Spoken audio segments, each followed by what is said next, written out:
स्वागत आहे आपल्या सर्वांचे moral stories in Marathi for kids पॉडकास्टच्या दुनियेमध्ये। आज मी सोनम तुमच्यासाठी घेऊन आले आहे खूप मजेदार गोष्ट। चला तर ऐकूया ही गोष्ट, जिचे नाव आहे थोडक्यात उत्तर। एक दिवस बिरबल बागेत फिरत असताना सकाळच्या ताज्या हवेचा आनंद घेत होता की अचानक एक माणूस त्याच्या जवळ येऊन बोलला, तुम्ही मला सांगू शकता की बिरबल कुठे मिळेल? बागेत, बिरबल बोलला। तो माणूस काही वेळ थांबला आणि बिरबलला बोलला, तो कुठे राहतो?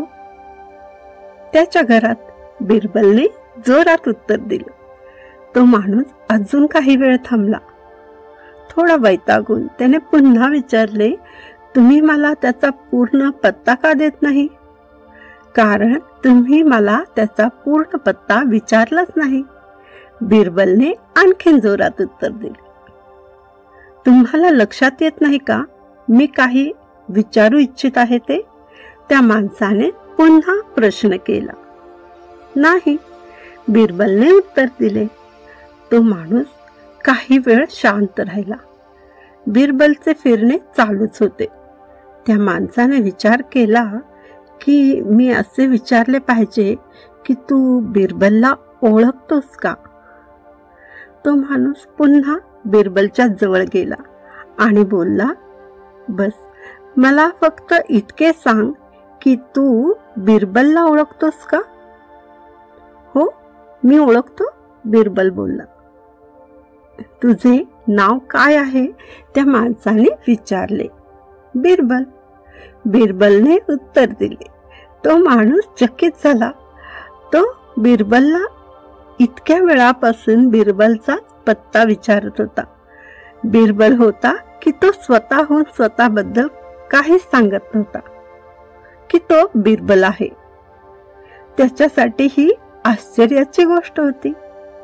तू किती मजेदार माणूस आहेस, असे बोलत तो माणूस काहीसा त्रासदायक दिसत होता।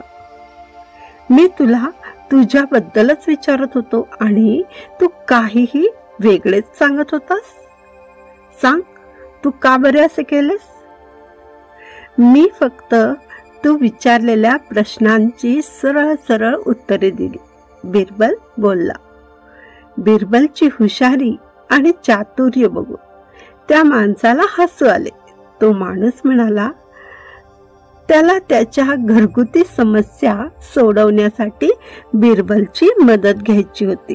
त्यावर बिरबलने मदतीसाठी होकार दिला। मग कशी वाटली ही तुम्हाला गोष्ट? आम्हाला नक्की सांगा, माझ्या आवाजात म्हणजे सोनमच्या आवाजात। जर ही स्टोरी तुम्हाला आवडली असेल तर या पॉडकास्टला फॉलो करून रेट करायला सुद्धा विसरू नका। पुन्हा भेटूया नवीन गोष्टीमध्ये। धन्यवाद।